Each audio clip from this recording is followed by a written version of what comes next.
இன்று எங்களுக்கு பிரியமானதை எங்களுக்கு காட்டுங்கப்பா. அப்பா, இன்று நீங்கள் எங்களோட பேசுகிறீங்கப்பா. இயேசுவின் நாமத்தில் ஜெபிக்கிறோம் நல்ல பிதாவே, ஆமென். கர்த்தருடைய பரிசுத்த நாமத்திற்கு மகிமை உண்டாவதாக. உங்கள் அனைவரையும் இயேசு கிறிஸ்துவின் நாமத்தினாலே வாழ்த்தி வரவேற்கிறேன். இந்த நாளிலேயும் நம்ம இன்னைக்கு என்ன பார்க்க போகிறோம், எந்த தலைப்பில் நம்ம பார்க்க போகிறோம்னா, இயேசுவானவர் இந்த பூமியில் வாழ்ந்தப்ப சந்தித்த 2 பேரையும், அதுக்கு முன்னாடி அவங்க வாழ்க்கை எப்படி இருந்துச்சு, இயேசுவானவர் சந்திச்சதுக்கு அப்புறம் அவங்களோட வாழ்க்கை எப்படி மாறிச்சுங்கிறத பற்றி தான் நம்ம பார்க்க போகிறோம். அதாவது தேவனுடைய சந்திப்பும் அவர்களின் வாழ்க்கையின் மாற்றமும் பற்றி நம்ம பார்க்க போகிறோம். இதுக்கு இயேசுவானவர் பூமியில் வாழ்ந்தப்ப அநேகரை சந்திச்சிருக்காரு, அநேகரோட வாழ்க்கையை மாற்றியிருக்காரு, அநேக அற்புதங்களையும் அடையாளங்களையும் நிறைய பண்ணியிருக்காங்க. ஆனால் நான் முக்கியமாக இன்னைக்கு 2 பேரை பற்றி நம்ம பார்க்க போகிறோம். முதல்ல சகேயு பற்றி நம்ம எல்லாருக்குமே தெரிஞ்சிருக்கோம். சகையுனாலே எல்லாருக்கும் ஞாபகம் வருது, ஒரு குள்ள மனிதன் மரத்து மேலே ஏறி ஏசப்பாவை பார்த்தது தான் நம்ம எல்லாருக்குமே ஞாபகம் வரும். இந்த கதையை நம்ம சண்டே கிளாஸ்ல இருந்து கேட்டிருப்போம், எல்லாருக்கும் தெரிஞ்சிருக்கோம். அவரை பற்றி தான் நம்ம முதலாவது பார்க்க போகிறோம். அவரை தேவனை சந்திக்கிறதுக்கு முன்னாடி அவருடைய வாழ்க்கை எப்படி இருந்துச்சு, அவர் எப்படி வாழ்ந்துட்டு இருந்தாரு, இயேசுவை சந்திச்சதுக்கு அப்புறம் அவருடைய வாழ்க்கை எப்படி மாறிச்சு, அவரோட வாழ்க்கையில என்னென்ன மாற்றங்கள்லாம் ஏற்பட்டுச்சு, இன்னைக்கு நம்மளுடைய வாழ்க்கையிலையும் அந்த மாற்றங்கள் ஏற்படணும். அவரை சந்திக்கிறதுக்கு முன்னாடி நம்ம எப்படி இருந்தோங்கிறதெல்லாம் மறந்து இதுக்கு அப்புறம் இயேசு நம்மளை சந்திச்சிருக்கிறாருங்கிறத நம்ம வாழ்க்கையில நம்ம வெளிக்காட்டணும். அதுக்கு சகேயுவை பற்றி பைபிளில் எங்கே போட்டிருக்குன்னா, லூக்கா எழுதின சுவிசேஷத்தில் 19ஆவது அதிகாரம் முதல் 10 வசனங்கள் சகேயுவை பற்றி போட்டிருக்கு. நீங்கள் கூட சகேயுவை பற்றி ஃபஸ்ட்டு தெரிஞ்சுக்கணும்னா, லூக்காவை எழுதின சுவிசேஷத்தில் அந்த 19ஆவது அதிகாரம் 2வது வசனத்தை யாராவது உங்களால் வாசிங்களேன்.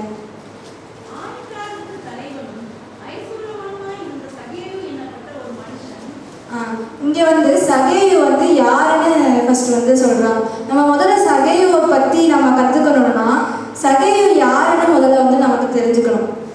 சகேயுங்கிறவர் ஒரு குள்ளமானவர்னு நம்ம எல்லாருக்குமே தெரியும். ஆனால் இந்த சகேயு யாருன்னு பார்த்தீங்கன்னா, முதல்ல இவர் ஒரு ஐஸ்வர்யவான், மிகப்பெரிய பணக்காரர். அந்த ஊரில் வாழ்ந்துட்டு இருந்த அவர் எங்கே வாழ்றாருன்னு பார்த்தீங்கன்னா, எரிகோவில் வாழ்றாரு. முதல் வசனத்தில் போட்டிருக்கு, அவர் எரிகோவில் பிரவேசித்து அதன் வழியாக நடந்து போகையில், இயேசுவானவர் எரிகோ வழியாக கடந்து போகும்போது தான் இந்த சகேயு பார்க்குற சம்பவம் நடக்குது. அப்போ இவர் எரிகோவில் வாழ்ந்துட்டு இருக்காரு. அங்கே இவர் ரொம்ப பெரிய ஐஸ்வர்யவானா இருக்கிறாரு. அது மட்டும் இல்லை, அவர் ஆயக்காரனுக்கு தலைவனாகவும் இருக்கிறாரு. வெறும் ஆயக்காரன் இங்கே போடல, இவர் ஆயக்காரனுக்கெல்லாம் தலைவனாக இருந்திருக்காரு. அப்போ இவர்கிட்ட நல்ல பணமும் இருந்திருக்கு, நல்ல பதவியும் இருந்திருக்கு. உலக பிரகாரமாக பார்க்கணும்னா இவர்கிட்ட நல்ல தேவையான எல்லாமே இருந்துச்சு. ஒரு மனுஷனுக்கு தேவையானது இல்லை, அவருக்கு தேவையான பணம், காசு, ஒரு அந்தஸ்து, பதவி எல்லாமே இருந்துச்சு இவர்கிட்ட. ஒன்னே ஒண்ணுதான் இல்லை, அது என்னன்னா இவர் குள்ளமா இருந்தார். அவருடைய உடல் ரீதியா அவர் குள்ளமா இருந்தார். அது மட்டும் இல்லாம இவர் ஆயக்காரரா இருக்காரு. ஆயக்காரர்னா வரி வசூலிக்கிறவரா இவர் இருக்கிறாரு. இப்படி வரி வசூலிக்கிறதுனால இவரை அநேகர் வெறுக்கிறாங்க. இவருடைய சொந்த ஊர் மக்கள், சொந்த ஊர் ஜனங்களே இவரை வெறுக்கிறாங்க. வரி வசூலிச்சா எல்லாருக்குமே வெறுக்கதான் செய்வாங்க. இந்த வரி யார் அந்த காலத்துல ரோம மக்களால் இந்த வரி வசூலிக்கிற நியமிக்கப்படுவாங்க. அந்தந்த ஊர்ல இந்த வரி வசூலிக்கிறவங்களாம் யாருன்னா ரோமர்களால நியமிக்கப்பட்டவங்களா இருப்பாங்க. ரோமர்களா அந்த ஊர் மக்களுக்கு பிடிக்காததுனால அந்த ஊர் ஜனங்கள் எல்லாருமே இவங்களை வெறுக்கிறாங்க. சகேயுனாலே வெறுக்கிறாங்க. இவரை பாவின்னு கூட சொல்றாங்க. நீங்க கூட அதை வாசிக்கலாம். அதே லூக்கா 19ல் 7ஆம் வசனத்தை கூட வாசிங்களேன்.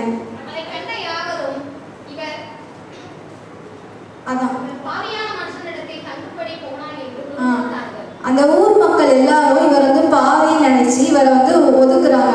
அவர் பாவியாவது இருந்திருக்கலாம், பாவியா இருக்கலாம். அதனால அவரை எல்லாருமே வெறுக்கிறாங்க. இவர் பாவி, வரி வசூலிக்கிறாருன்னு அந்த ஊர்ல உள்ள மக்கள் எல்லாரும் இவரை ஒதுக்கி வச்சிருக்காங்க அந்த ஊர்ல இருந்து. அப்படிப்பட்ட சகேயுவை தான் இங்க இயேசுவானவர் பார்க்க வர்றாரு. இப்ப இந்த சகேயு எதுக்கு முதல்ல இயேசுவானவர் பார்க்கணும்? இவருக்கு ஆல்ரெடி பணம் இருக்கு, பதவி இருக்கு, எல்லாமே இருக்குது. அப்புறம் எதுக்காக இவர் வந்து இயேசுவானவரை பார்க்கணும்? ஆனா அவர் வந்து பார்க்கணும்னு ஆசைப்பட்டார். அவர் உள்ளத்துல வந்து ஒரு வாஞ்சை இருந்துச்சு. இந்த மாதிரி இயேசுன்னு ஒருத்தர் இருக்காரு, அவர் வந்து ஊர் ஊரா போய் அநேக அற்புதங்களையும் அடையாளங்களையும் பண்றாரு. அவர் பின்னாடி ஒரு திரள் கூட்டான ஜனங்கள் வந்து போய்கிட்டு இருக்காங்க. அவர் இப்போ இந்த எரிகோ ஊரையும் அவர் வந்து கடந்து செல்றாரு. இந்த எரிகோ ஊர்லயும் அவர் பின்னாடி திரளான கூட்டம் ஜனங்கள் வந்து போய்கொண்டு இருக்காங்க அப்படின்னு அவர் கேள்விப்படுறாரு. கேள்விப்படுறதுனால அந்த இயேசுவை வந்து இவர் பார்க்கணும்னு வந்து ஆசைப்படுறாரு. அதே 19ஆம் அதிகாரம் 3வது வசனம் கூட வாசிக்கிறேன்.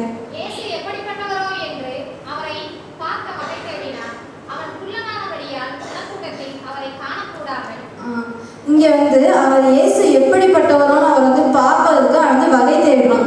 எப்படியாவது இயேசு கிறிஸ்துவ நான் பார்த்துடணும் அப்படின்னு வந்து அவர் வந்து ரொம்ப ஆசைப்படுறாரு.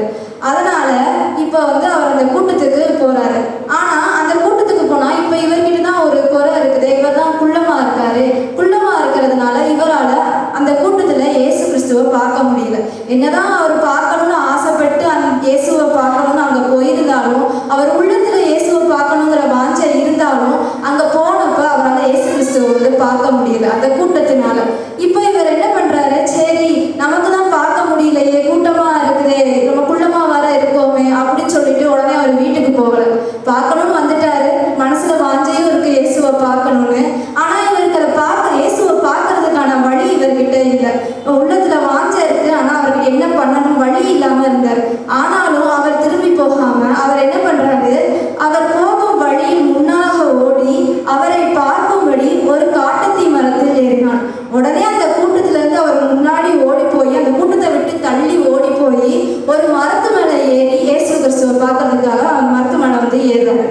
இப்ப நம்மளும் கூட யோசிச்சு பார்ப்போமே, நம்மளுக்கும் நிறையா தடைகள்லாம் இருக்கு. சகையுக்கு இந்த மாதிரி தடை இருந்துச்சு. அவர் குள்ளமா இருந்தாரு. இயேசு வருவாரு, இயேசுவை பார்க்கணும். ஆனா இயேசுக்கும் அவருக்கும் நடுவில் திரள்கூட்டான மக்கள் இருக்காங்க. அவருக்கு இந்த 2 தடைகள் இருந்துச்சு. இந்த திரள்கூட்டான மக்கள் இருக்காங்க. ஆனா அந்த திரள்கூட்டான மக்கள் இருக்காங்கன்னு சொல்லிட்டு அவர் வந்துட்டு வீட்டுக்கு எங்கேயோ அவர் திரும்பி போகல. ஆனா அவர் இயேசுவை பார்க்கறதுக்கு அடுத்து என்ன பண்ணணும்னு தான் அவர் வந்து யோசிச்சாரு. அவர் மனதுல இருந்த அந்த வாஞ்சை, இயேசுவை தேடணுங்கிற வாஞ்சை அடுத்து அவரை என்ன பண்ணணுங்கிறத யோசிக்க வச்சுச்சு. அதனால அவர் அடுத்து வந்து இயேசுவை பார்க்கறதுக்கு வழி தேடிதான் அந்த மரத்துல போய் ஏறுறாரு. இன்னைக்கு நம்ம வாழ்க்கையில கூட நமக்கு நிறைய தடைகள் இருக்கும். நம்ம உள்ளத்துல வாஞ்சை இருக்கலாம், ஒரு சிலருக்கு வாஞ்சையே இல்லாமலும் இருக்கலாம். ஆனா நம்ம முதல்ல இந்த வாஞ்சையை வந்து வளர்த்துக்கணும். இயேசுவை தேடணுங்கிற வாஞ்சை முதல்ல நம்ம உள்ளத்துல வரணும். வந்ததுக்கு அப்புறம் நமக்கு எப்படிப்பட்ட தடைகள் இருந்தாலுமே அந்த தடைகள் எல்லாமே தானாவே மாறி போயிடும். எப்படி சகையுக்கு அத்தனை தடைகள் இருந்தாலும் அதை அவர் ஒரு தடைகளாவே அதை வந்து அவர் கருதாம அந்த தடைகளை எல்லாம் தாண்டி அவர் வந்து இயேசு கிறிஸ்துவை பார்த்தாரோ, அதே மாதிரி நம்ம வாழ்க்கையில எப்படிப்பட்ட தடைகள் இருந்தாலும் நம்ம இயேசுவை சந்திக்கணும், இயேசு கிறிஸ்து நம்ம வாழ்க்கையில வரணும் நம்ம வாஞ்சையா இருந்தோம்னா கண்டிப்பா நமக்கும் இந்த தடைகள்லாம் ஒரு தடையாவே தெரியாது. இங்க வந்து பாத்தீங்கன்னா சகையை சுத்தி திரள்கூட்டான மக்கள் இருக்காங்க. இன்னைக்கு நம்மளும் கூட எடுத்தோம், நமக்கும் இயேசுக்கும் நடுவில் நிறைய காரியங்கள் இருக்கலாம், நிறைய தடைகள் இருக்கலாம். நம்ம அவர்கிட்ட போய் சேர முடியாத மாதிரி ஏகப்பட்ட தடைகள் இருக்கலாம். அது வந்து நம்ம நேரமா இருக்கலாம், இயேசுவை சந்திக்கிறதுக்கான நேரம் நம்ம கிட்ட இல்லாம இருக்கலாம், இல்ல நம்ம கிட்ட பணம் இல்லாம இருக்கலாம், இல்ல நம்மளோட ஏதாவது நிறைய இருக்கும். ஒரு சிலருக்கு வந்து நம்ம கூட இருக்கிறவங்களே கூட இருக்கலாம், அக்கம் பக்கத்துல இருக்கிறவங்க இதெல்லாம் கூட இருக்கலாம். அதனால கூட இயேசுவை சந்திக்க முடியாம ஒரு தடையா வந்து இருக்கலாம். ஆனா இந்த சகையை எடுத்தீங்கன்னா சகையுக்கும் அந்த தடைகள்லாம் இருந்துச்சு. இப்போ நீங்க பாத்தீங்கன்னா சகையை வந்து அந்த ஊர்லயே மிகப்பெரிய ஒரு ஐஸ்வர்யவான். ஆனா அவன் இயேசுவை சந்திக்கணும்னு அவர் நினைச்சப்ப ஒரு நிமிஷம் கூட யோசிக்காம அந்த மரத்து மேலே இருந்தார். கொஞ்சம் யோசிச்சு பாருங்களேன், ஒரு ஊர்ல ஐஸ்வர்யவானா இருக்கிறவரு, ஆயக்காரனுக்கெல்லாம் வரி வசூலிக்கிறவர்களெல்லாம் தலைவனா இருக்கிறவரு ஒரு மரத்து மேலே ஏறுவாரா? கண்டிப்பா மாட்டாங்க. இந்த காலத்துல இருந்தாங்கன்னா நான் இவ்வளவு பெரிய பதவியில இருக்கிறேன், நான் வந்து பெரிய ஐஸ்வர்யவான், நான் எதுக்கு அவரை பார்க்கணும்னா மரத்து மேலே ஏறணும் அப்படின்னு நம்ம யோசிப்போம். ஆனா மற்றவங்க என்ன யோசிப்பாங்க அப்படிலாம் கூட சகையை யோசிக்காம உடனே அங்க இருக்கிற மரத்து மேலே ஏறி போய் எப்படியாவது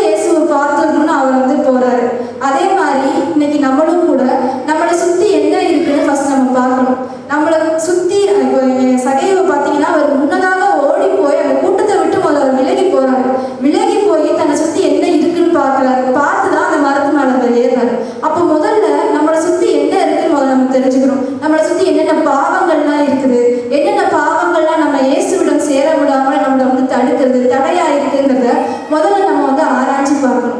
அப்படி ஆராய்ச்சி பார்த்து நம்ம என்ன பண்ணணும்னா முதல்ல அதை விட்டு விலகி ஓடி அதை நம்ம வந்து எப்படி நம்ம வாழ்க்கையிலேருந்து அகற்றுதுன்னு முதல்ல பார்த்து அதுக்காக நம்ம ஜெபம் செய்து வேதம் வாசித்து அதுக்கப்புறம் நம்ம அந்த பாவத்தை விட்டு விலகி நாம் வந்து இயேசுகிட்ட நம்ம வந்து சேரணும். ஸோ முதல்ல சகையுக்கு அநேக தடைகள் இருந்துச்சு. ஆனால் அந்த அவர் உள்ளத்துல இருந்த வாஞ்சையினால அவர் வந்து எல்லா தடைகளையும் அவர் தாண்டி போட்டு இயேசுவை பார்க்கறதுக்காக அந்த மரத்து மேலே ஏறுறாரு. இப்போ மரத்து மேலே ஏறிட்டாரு. அடுத்து என்ன நடக்குது? இப்போ 5வது வசனத்தை கூட வாசிங்களேன்.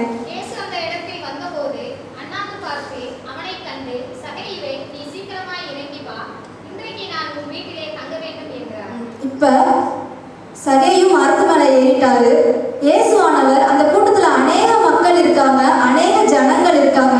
ஆனால் நேராக இந்த மரத்துக்கிட்ட தான் அவர் போறாரு. இந்த மரத்துக்கிட்ட போய் என்ன சொல்றாரு? சகையுவே, கீழே இறங்கி வா, நான் இன்று உன் வீட்டிலே தங்க வேண்டும் அப்படின்னு சொல்றாரு. அவ்வளோ மக்கள் இருந்தாங்க. அவர் யார் வீட்டில் வேணாலும் தங்கியிருக்கலாம் ஏசப்பா நினைச்சிருந்தா. ஆனால் அவர் இந்த சகையோட வீட்டில் தான் இன்னைக்கு தங்கணும்னு சொல்லிட்டு கரெக்டாக அந்த மரத்துக்கு வந்து சகையூட்ட கேட்குறாரு. சகையு அதை எதிர்பார்த்திருக்க மாட்டார். சகையை எதிர்பார்த்தது என்ன? எப்படியாவது இயேசுவை பார்த்துடணும் அப்படிங்கிற ஒரே ஒரு நோக்கத்துல மட்டும்தான் அவர் அந்த கூட்டத்துக்கு வராரு. வந்து ஆனா இயேசுவானவர் அவருக்கு ஒரு பெரிய அதிர்ச்சியை கொடுக்குறாரு. இன்னைக்கு நான் உன் வீட்டில தான் தங்கவே போறேன் அப்படின்னு சொல்லிட்டு அவருக்கு வந்து ஒரு பெரிய சந்தோஷமான ஒரு செய்தியை வந்து கூறுறாரு. உடனே அடுத்த சகையை என்ன பண்றாரு? 6வது வசனத்தை கூட வாசிங்களேன். அவன் இறங்கி வந்து உடனே சீக்கிரமா இறங்கி வந்து சந்தோஷத்தோடு கூட அவர் தன்னோட வீட்டுக்கு அவர் அழைச்சிட்டு போறான். இதுக்கு அவர் வந்து வரேன்னு சொல்றாரு. வந்த உடனே கூட அவர் ஒரு நிமிஷம் கூட சகையை வந்து யோசிக்கல. இவர் வாரேன்னு சொல்றாரு, நம்ம எப்படி நம்ம பாவியாச்சே, நம்ம எப்படி இவரை வீட்டுக்கு கூட்டு போறது அப்படின்னா அவர் யோசிக்கவே இல்லை. இயேசு வரேன்னு சொன்ன அடுத்த நிமிஷமே இவர் உடனே சந்தோஷமா சீக்கிரமா அந்த மரத்துல இருந்து இறங்கி வந்து உடனே சகையை கூட்டிட்டு இயேசுவை கூட்டிட்டு சகையோட வீட்டுக்கு அவர் வந்து போறாரு. இங்க வந்து பாத்தீங்கன்னா முதல்ல நாமளும் நம்மளோட வாழ்க்கையில இயேசுவானவரை முதல்ல நம்ம வாழ்க்கையில நம்ம வந்து வரவேற்கணும். இப்ப நிறைய இயேசுவானவர் வந்து எல்லாரோட வீட்டு வாசல்ல கதவுல இன்னும் அவர் தட்டிட்டு தான் இருக்காரு. ஆனா நம்ம தான் என்ன பண்ணணும்? அவர் நம்ம உள்ளத்துல வர்றதுக்கு, நம்ம வீட்டுக்குள்ள வர்றதுக்கு நம்ம தான் அவரை வந்து அனுமதிக்கணும். அதுக்கு நம்ம என்ன பண்ணணும்? நம்ம சகையும் அன்னைக்கு வீட்டுக்கு அவர் வரேன்னு சொன்னாரு. வந்த உடனே இயேசுவை அழைத்து கொண்டு அவர் வீட்டுக்கு போனாரு. இன்னைக்கு அவர் நம்ம வீட்டுக்கு வரணும்னா முதல்ல நம்ம வீடு நம்ம ஆராய்ச்சி பார்க்கணும். நம்ம உள்ளத்துல என்னெல்லாம் இருக்கு, நம்ம உள்ளத்துல என்ன கபடுகள்லாம் இருக்குது, நம்ம என்ன தவறுகள்லாம் செஞ்சிருக்கோம் அப்படின்னு முதல்ல நம்ம வந்து யோசிச்சு பார்க்கணும், ஆராய்ச்சி பார்க்கணும். ஆராய்ச்சி பார்த்து நம்மளோட வாழ்க்கையில ஒவ்வொரு விஷயத்தையும் நம்ம வந்து சரிப்படுத்தி கொள்ளணும். அதெல்லாம் நம்ம வந்து முதல்ல பண்ணணும். அதுக்கு அடுத்து வந்து பார்த்தீங்கன்னா இப்போ இந்த சகையை வந்து பார்த்துட்டாரு ஏசப்பா, வீட்டுக்கும் வந்துட்டாரு. வந்த உடனே அடுத்து 8வது வசனத்தை கூட வாசிங்களேன்.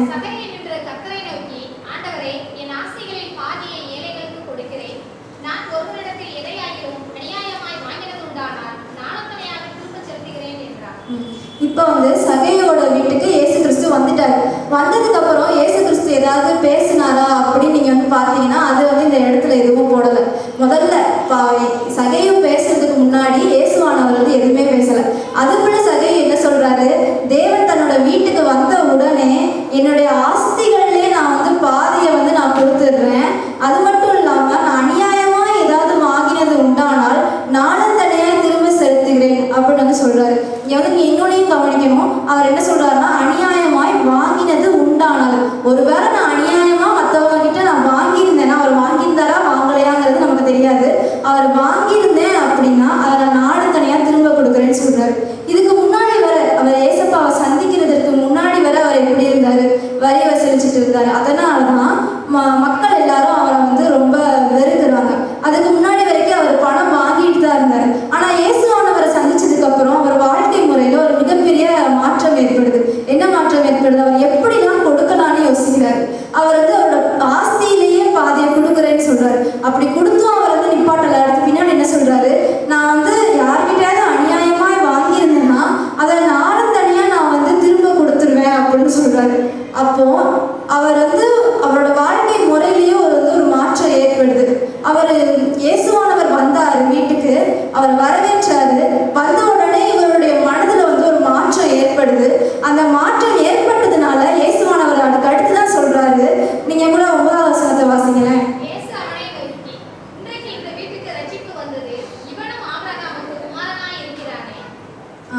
இயேசு அந்த நோக்கி இன்றைக்கு இந்த வீட்டுக்கு ரட்சிப்பு வந்ததுன்னு சொல்றாரு. ஃபர்ஸ்ட் கூட அவர் சொல்லல, அவர் வந்த உடனே கூட சொல்லியிருக்கலாம். ஆனா அவர் வந்த உடனே என்ன நடக்குது, இந்த சகையோட மனம் முதலாவது வந்து புதிதாக்கப்படுகிறது. இவரோட மனம் வந்து ஃபர்ஸ்ட் மாறுது. மாறினதுக்கு அப்புறம் சகையை பார்த்து இயேசு சொல்றாரு, இன்றைக்கு இந்த வீட்டுக்கு ரட்சிப்பு வந்தது அப்படின்னு சொல்றாரு.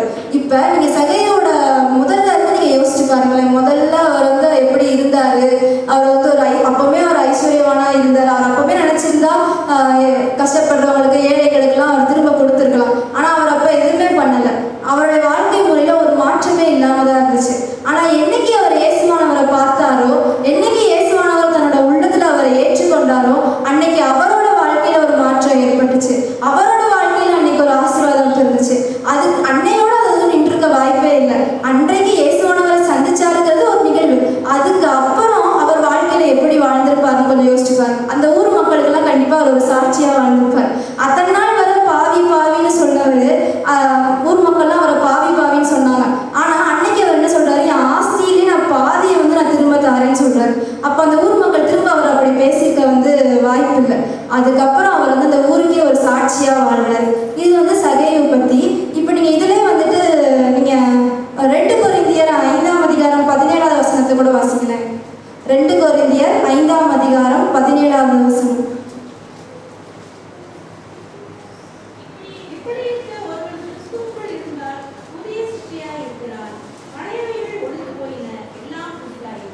ஒருவன் கிறிஸ்துவுக்குள்ள இருந்தா வந்து புது சிருஷ்டியாவே மாறப்படுகிறான். இதுக்கு முன்னாடி இந்த பழைய எல்லாம் ஒழிந்து போயினா அவனுக்கு எல்லாமே வந்து புதிதாய் மாறின. அவன் திரும்ப பழைய வழிக்கு போனான் அப்படிலாம் வேதாகமத்துல எங்கேயுமே குறிப்பிடல. அவர் வந்து பழைய எல்லாத்தையும் விட்டு, அவருக்கு பழசு எல்லாமே அவர் வந்து விட்டு ஒழிஞ்சுதான் அவர் புதிதா மாற்றப்பட்டிருக்காரு. இன்னைக்கு நம்மளும் கூட கிறிஸ்துவுக்குள்ள ஒரு புது சிருஷ்டியா மாறணும் அப்படின்னா முதலாவது நம்ம கிட்ட இருக்கிற பழைய காரியங்கள் எல்லாத்தையும் நம்ம முதல்ல விட்டு விலகணும். எதெல்லாம் நமக்கும் தேவனுக்கும் நல்ல தடையா இருக்குதோ அது எல்லாத்தையும் நம்ம விட்டு விலகினா மட்டும்தான் நம்ம இயேசுவானவரோட நம்ம வந்து நல்ல உறவுல வந்து இருக்க முடியும். இங்க வந்து பாத்தீங்கன்னா சகேயு ஃபர்ஸ்ட் தேவனை தன்னோட வீட்டுக்கு வரவேற்றதுக்கு அப்புறம் அவனோட மனம் ஃபர்ஸ்ட் மாறிச்சு. அவன் மனம் மாறினதுக்கு அப்புறம் அவனோட செயல்கள்ல அந்த மாற்றம் இருந்தது. அந்த செயல்கள்ல மாற்றத்தினால அவனோட வாழ்க்கையே பின்னால மாற்றப்பட்டது. இப்போ சகேயு வந்து எப்படி வாழ்ந்தான் அப்படிங்கிறதுக்கு ஒரு எடுத்துக்காட்டு தான் ஒரு வாழ்ந்தான். இயேசுவானவர் அவனை சந்திச்சதுக்கு அப்புறம் அவன் வாழ்க்கையில மாற்றம் ஏற்பட்டது. இப்ப இதே இயேசுவானவர் இதே பூமியில வாழ்ந்த போது ஒருத்தங்களையும் பார்க்குறாங்க. அவங்கள பார்க்கும்போது அவங்க வாழ்க்கை எப்படி மாறிச்சுன்னு நம்ம பார்க்க போறோம். இப்போ சகேயுவுக்கு அவரோட வாழ்க்கை முறை மாறிச்சு. ஆனா இவங்களை சந்திக்கும் போது, இந்த பெண்மணி அவரை சந்திக்கும் போது இந்த பெண்மணியோட அடையாளமே மாறுது. அது யாருன்னு பார்த்தீங்கன்னா சமாரிய பெண். நீங்க கூட அவங்கள பத்தி யோவான் 4ஆம் அதிகாரத்துல வாசிக்கலாம். யோவான் 4ஆம் அதிகாரத்துல சமாரிய பெண்ணா யாரு, அந்த கதை ஃபுல்லா அங்க இருக்கு. இயேசு வந்து அவர்கிட்ட தண்ணி கேட்கறது, தாகத்துக்கு தானே கேட்குறாங்க. உடனே சமாரிய பெண் அவங்கள்ட்ட வந்து பேசுறது எல்லாமே இந்த யோவான் 4ஆம் அதிகாரத்துல இருக்குது. இது வந்து நீங்க இப்ப இந்த சமாரிய பெண்ணா முதல்ல யாரு, யோவான் 4:8 கூட வாசிங்களேன்.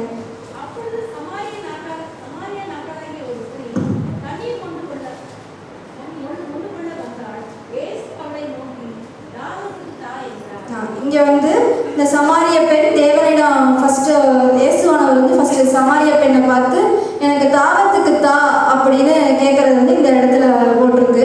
முதல்ல இந்த சமாரிய பெண்ணா யாரு, இந்த சமாரியர்கள் வந்து யாருன்னு பார்த்தீங்கன்னா இவங்களும் யூதர்களும் வந்து சம்மதம் கலக்க மாட்டாங்க. இவங்க தனியாக தான், சமாரியர்கள் தனியாக தான் இருப்பாங்க, யூதர் வந்து தனியாக தான் இருப்பாங்க. இப்போ இயேசுவானவர் வந்து யூதர்.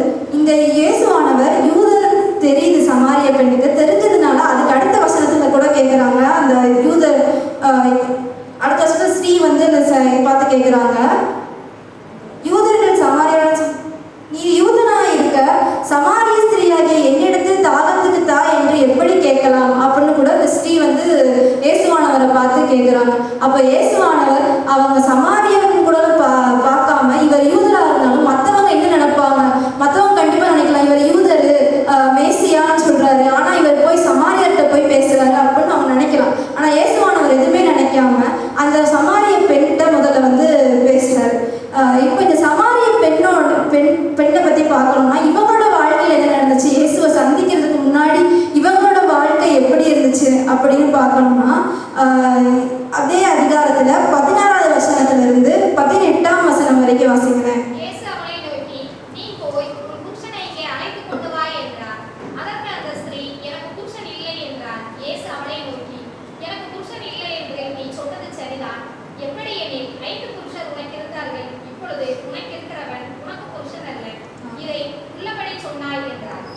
இங்கே வந்து அந்த தண்ணி எடுக்க வந்த சமாரிய பெண்ணோட கடந்த காலத்தை பத்தி சொல்லப்பட்டிருக்கு. அவளோட கடந்த காலம் எப்படி இருந்துச்சுன்னா, அவளுக்கு ஒரு மோசமான கடந்த காலம் தான். மற்றவங்களுக்கு இருக்கிற மாதிரி ஒரு நல்ல கடந்த காலம்லாம் அவளுக்கு வந்து இல்லை. இவளுக்கு இப்படி மோசமான கடந்த காலம் இருக்கிறதுனால தான் இவ என்ன பண்றான்னா, அந்த கிணறுக்கு, இந்த கிணறு வந்து எங்க இருக்குன்னு பாத்தீங்கன்னா முதல்ல ஊருக்கு வெளியே இருக்கு. அந்த ஊருக்கு வெளியே இருக்கிற கிணறுல, அதுவும் அங்க போட்டிருக்கோம் 6ஆம் மணி வேலையா இருந்தது அப்படின்னு போட்டிருக்கோம். ஏசப்பா தண்ணி கேட்ட நேரம் அது வந்து பாத்தீங்கன்னா ஒரு மதியான வேலை. நம்ம ஊர்ல யாரும் மதியான வெயில போய் யாரும் தண்ணி எடுக்க மாட்டோம். ஆனா இந்த பெண் என்ன பண்றாங்கன்னா, தன்னோட கடந்த காலத்தின் நிமித்தமா யாரும் என்னை பார்த்து எதுவும் கேட்டக்கூடாதுன்னு சொல்லிட்டு யாரையும் இல்லாத நேரமா பார்த்து இவங்க தண்ணி எடுக்க போறாங்க. அந்த நேரத்துல தான் இயேசுவானவர் அங்க உட்கார்ந்து இந்த சமாரிய பெண் கிட்ட வந்து பேசுறாரு. எனக்கு தாகத்துக்கு தா என்று சொல்றாரு. அப்போ இந்த சமாரிய பெண் தன்னோட சொந்த ஊர் மக்கள்லயே வந்து இவ ஒடுக்கப்பட்டிருக்கா. அதனாலதான் இவ வந்து தண்ணி மதியான நேரத்துல போய் எடுக்கிறாங்க. இப்ப இந்த சமாரிய பெண், அப்ப நமக்கு இதுலதான் நமக்கு தெரிஞ்சுக்கணும், இந்த சமாரிய பெண் வந்து இந்த ஊர்ல இந்த சமாரிய பெண் வந்து நெருக்கப்பட்டிருப்பாங்க, ஒடுக்கப்பட்டிருப்பாங்க, ஒதுக்கப்பட்டிருப்பாங்க. அதனால இவங்க வந்து தனியா இருக்கிறாங்க. இந்த சமாரிய பெண் இடத்துலதான் ஏசப்பா வந்து பேசுறாங்க. இப்ப இந்த சமாரிய பெண் எதற்காக அங்க வந்தாங்க? அவங்க வந்தது தண்ணி எடுக்கிறதுக்காக வந்தாங்க. அந்த கிணறுல இருந்து தண்ணி எடுக்கிறதுக்காக வந்தாங்க. ஆனா அந்த 4ஆம் அதிகாரம் 14வது வசனத்தை கூட வாசிக்கலாம். 14.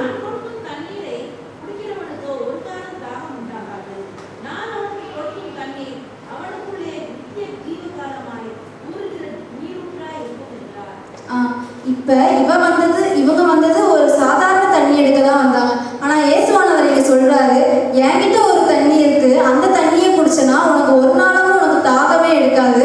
அப்படிப்பட்ட ஜீவ தண்ணி வந்து என் இடத்துல இருக்குன்னு இயேசுவானவர் வந்து சொல்றாரு. சொன்ன உடனே அந்த ஸ்திரீ அதுக்கு வந்து சொல்றாங்க, ஆண்டவரே, எனக்கு தாகம் உண்டாமலும் நான் இங்கே மோண்டு கொள்ளாமலும் இருக்கும்படி அந்த தண்ணீரை எனக்கு தர வேண்டும் என்றார்.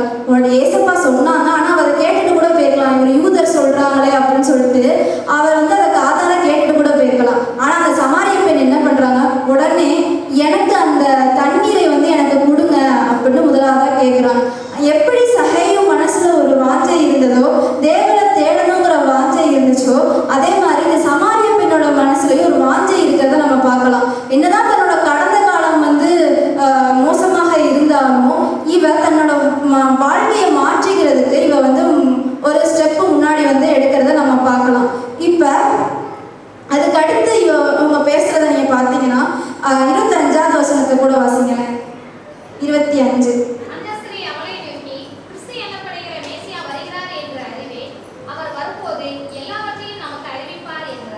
இதுக்கப்புறம் ஏசப்பாவும் அந்த ஸ்திரீயும் நிறைய பேசுறாங்க. எப்படி தேவனை தொழுது கொள்ளணும், உண்மையா எப்படி தொழுது கொள்ளணும் அப்படிங்கிறத பத்திலாம் பேசுறாங்க. அப்படி பேசும்போதுதான் இந்த ஸ்திரீ வந்து அவரை பார்த்து சொல்றாரு, இது எல்லாத்தையும் மேசியான்னு ஒருத்தர் வருவாரு, அவர் வரும்போது எல்லாவற்றையும் நமக்கு அறிவிப்பார், நான் அறிஞ்சிருக்கேன் அப்படின்னு சொல்றாரு. இந்த ஸ்திரீ கிட்ட தான் ஏசப்பா சொல்றாங்க, உன்னுடனே பேசுகிறவர் நானே அவர் அப்படின்னு வந்து சொல்றாங்க. அப்ப ஊர்ல அத்தனை மக்கள் இருந்தாலும் மேசியா ஏசு கிறிஸ்துவானவர் இந்த சமாரிய பெண் இடத்துல தான் வந்து முதல்ல வந்து இந்த ஊருக்காரங்கள்ல பேசுறாங்க. அப்போ இந்த சமாரிய பெண் ஊர்ல இருந்தே ஒதுக்கப்பட்டவங்க, ஊர்ல இருக்கிறவங்களே பேச மாட்டாங்க. ஆனா இயேசுவானவர் வந்து இவங்ககிட்ட சொன்ன உடனே இந்த ஸ்திரீ உடனே இப்ப எனக்கு தெரிஞ்சிச்சு, இயேசுவானவர் வந்து என்கிட்ட பேசிட்டாரு, எனக்கு வந்து மேசியா வந்திருக்காருன்னு தெரிஞ்சிச்சு அப்படின்னு சொல்லிட்டு அந்த நற்செய்தியை இவங்களுக்குள்ளே மட்டும் வச்சுக்காம உடனே அடுத்து என்ன பண்றாங்க, ஊருக்குள்ள போய் சொல்றாங்க. நீங்க 28வது வசனத்தை கூட வாசிக்கிறேன்.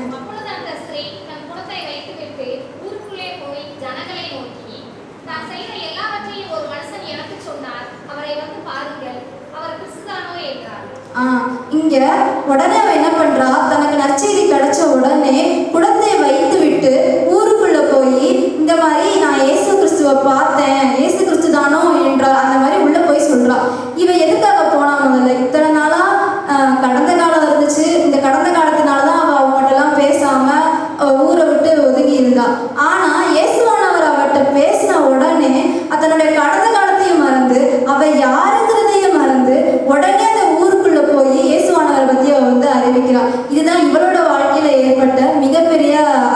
அற்புதம். அந்நாள் வரைக்கும் அவளோட கடந்த காலத்தினால ஒதுங்கி இருந்தவ, ஒடுக்கப்பட்டவ, என்னைக்கு இயேசுவானவர் அவளுடைய வாழ்க்கையில வந்தாரோ அவ யாருங்கிறதே மறந்து அவளோட அடையாளத்தையும் மாற்றி அவ அந்த ஊருக்குள்ள போய் அன்னைக்கு என்ன சொல்றா, கிறிஸ்துவானவர் வந்திருக்கிறார் அப்படின்னு பத்தி சொல்றா. உடனே அந்த ஊருக்காரங்களும் அவளோட பேச்சை கேட்டுட்டு வெளியே வந்து இயேசுவானவர் வந்து பார்க்க வராங்க. அப்ப இங்க வந்து ஒரு சாட்சியாவே மாறலாம். இதே 4ஆம் அதிகாரம் 39வது வசனத்துல போட்டிருக்கோம், நான் செய்த எல்லாவற்றையும் எனக்கு சொன்னார் என்று சாட்சி சொன்ன அந்த ஸ்திரீயினுடைய வார்த்தையை நிமித்தம் அந்த ஊரில் உள்ள சமாரியரில் அநேகர் அவர் மேல் விசுவாசம் உள்ளவர்களானார்கள். அந்த ஊர்ல உள்ள மக்கள் எல்லாரும் இயேசுவானவரை அறிஞ்சிக்கிறதற்கும் அவரை பின்பற்றுவதற்கும் அவர் மேல விசுவாசம் உள்ளவர்களா இருக்கிறதற்கும் சாட்சியா இருந்தது, ஒரு காரணமா இருந்தது இந்த சமாரிய பெண் தான். அப்போ நம்ம இன்னைக்கு 2 பேரை பத்தி பார்த்தோம். ஒண்ணு வந்து சகேயு, இன்னொன்னு வந்து சமாரிய பெண். 2 பேரோட வாழ்க்கையுமே இயேசுவை சந்திக்கிறதுக்கு முன்னாடி ஒரு பாவியான வாழ்க்கையா இருந்துச்சு. 2 பேருமே ஒதுக்கப்பட்டவங்களா இருந்தாங்க, ஜனங்களால வெறுக்கப்பட்டவங்களா இருந்தாங்க. ஆனா இயேசுவானவரை சந்திச்சதுக்கு அப்புறம் 2 பேரோட வாழ்க்கையுமே தலைகீழாக மாறினதை நம்ம வந்து பார்க்கலாம். ஒருத்தருக்கு வந்து அவரோட வாழ்க்கை முறையே மாறிச்சு, இன்னொருத்தவங்களுக்கு சாட்சியா மாறுறாங்க. இயேசுவானவரை பத்தி சொல்றதற்கு இவங்க வந்து ஒரு சாட்சியா மாறுறாங்க. இப்போ நம்மளும் கூட நம்ம யோசிச்சு பார்க்கணும், நம்ம எப்படி இருக்கோம்? சகேயு மாதிரி இருக்கோமா, இல்லை நம்ம சமாரிய பெண் மாதிரி இருக்கோமா? நம்ம வாழ்க்கையில நம்ம எதனும் மாற்றிக்கொள்ளணுமா? இயேசுவானவர் நம்ம வாழ்க்கையில இருக்கிறாரா அப்படிங்கிறத பத்தி நம்ம கொஞ்சம் யோசிச்சு பார்க்கணும். இப்ப சகேயுவோட வாழ்க்கையில பார்த்தீங்கன்னா இயேசுவானவரை சந்திச்சதுக்கு அப்புறம் அவரோட செயல்கள் மாறிச்சு, அவரோட இதயம் மாறிச்சு. ஆனா இன்னைக்கு நம்மளோட வாழ்க்கையில இயேசுவானவர் நம்மளை சந்திச்சதுக்கு அப்புறம் நம்மளோட வாழ்க்கை மாறி இருக்கா? நம்மளோட இதயம் மாறி இருக்கா? நம்ம இன்னும் இந்த கடந்த காலத்தை பத்தி தான் நம்ம யோசிச்சுட்டு இருக்கோமா, இல்ல நம்ம இன்னும் கடந்த சடங்காச்சாரங்கள் கடந்த விஷயங்கள் தான் நம்ம இன்னும் இருக்கோமா? இயேசுவை சந்திச்சதுக்கு அப்புறம் நம்மளுடைய வாழ்க்கையில ஒரு வித்தியாசமுமே இல்லையா, ஒரு மாற்றமுமே இல்லையா அப்படின்னு நம்ம கொஞ்சம் யோசிச்சு பார்க்கணும். ஒருவேளை நம்ம உண்மையிலே இயேசுவானவரை சந்திச்சிருந்தோம் அப்படின்னா நம்மளுடைய வாழ்க்கையில முதலாவது இந்த மாற்றங்கள்லாம் முதல்ல வரணும். நம்மளுடைய இருதயத்துல முதல்ல மாற்றங்கள் வரணும், அதுக்கப்புறம் நம்ம வாழ்க்கையில நம்ம மாற்றங்கள் வரும். இதெல்லாம் எப்போ வரும்னா இயேசுவானவர் நம்மளுடைய வாழ்க்கையில இருக்கும்போது இந்த வித்தியாசங்கள்லாம் நம்மளுடைய வாழ்க்கையில வந்து ஏற்படும். இப்போ கூட பார்த்தீங்கன்னா இவங்க வந்து இந்த வாழ்க்கையில இந்த வித்தியாசங்கள்லாம் ஏற்பட்டாலும் இவங்க யாருமே பழைய விஷயத்துக்கு திரும்ப போகல. தாங்கள் கிடைச்ச அந்த புதிய சாட்சியை வச்சுதான் அவங்க கடைசி வரைக்கும் வாழ்ந்திருப்பாங்க. அவங்க வந்து பழையவைகள்லாம் ஒழிந்து போயின, எல்லாம் புதிதாயினங்கிறதுக்கு ஒரு எடுத்துக்காட்டா வாழ்ந்திருப்பாங்க. நம்மளும் கூட இன்னைக்கு நம்ம வாழ்க்கையில இயேசுவானவர் நம்ம சந்திச்சிருக்கலாம், நம்மளுடைய வாழ்க்கையில இயேசுவானவர் இருக்கலாம், நம்மளுடைய இருதயத்திலேயே இயேசுவானவர் இருக்கலாம். ஆனா நம்ம கொஞ்சம் யோசிச்சு பார்க்கணும், நம்ம திரும்ப பழையவைகளுக்குள்ள போயிட்டோமா? பழைய காரியங்கள் எது நம்மளுடைய வாழ்க்கையில இன்னும் தென்படுதா? இல்ல நம்ம எதுவும் கடந்த காலத்தை குறித்து நம்ம இன்னும் ஏதாவது யோசிச்சு கொண்டு இருக்கோமா?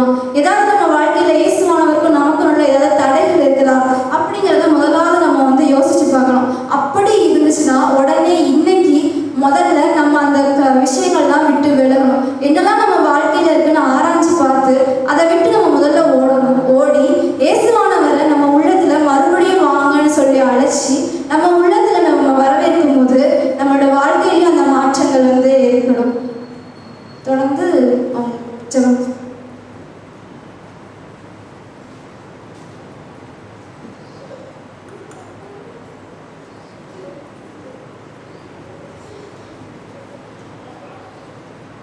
நாம் எல்லாரும் கண்களை மூடி ஜெபிப்போம்.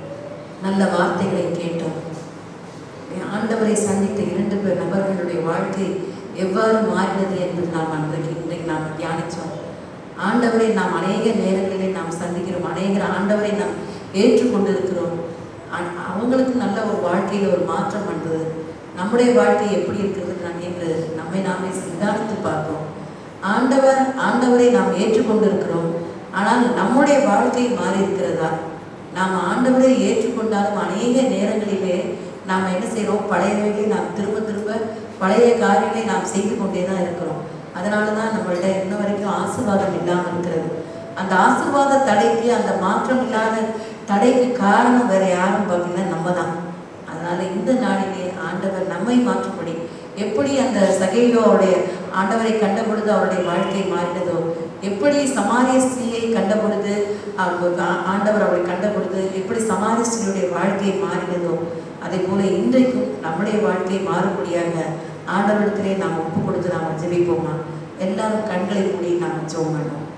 ஆண்டவரே, உண்மை ஸ்தோத்தரிக்கிறோம்ப்பா, உண்மை துதிக்கிறோம் ஆண்டவரே.